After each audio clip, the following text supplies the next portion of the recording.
Welcome to PPC Ad Editor tutorial. The Randomize Variation button in PPC Ad Editor allows you to automatically shuffle headlines and descriptions in your responsive search ad preview.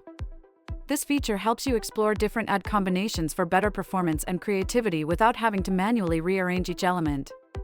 You can access this feature by creating a new preview or by going to an existing preview. For an existing preview, click on Previews in the navigation bar.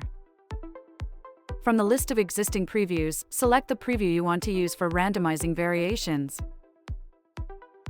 Select Preview from the Actions column for the desired ad.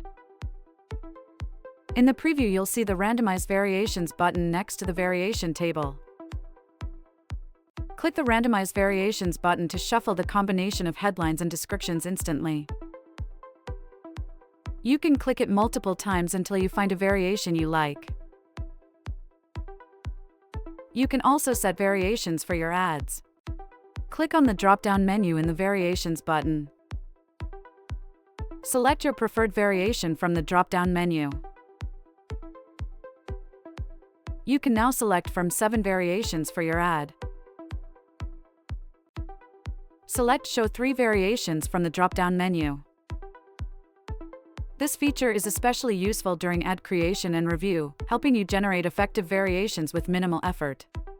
Use it to speed up your workflow and improve the quality of your RSA previews.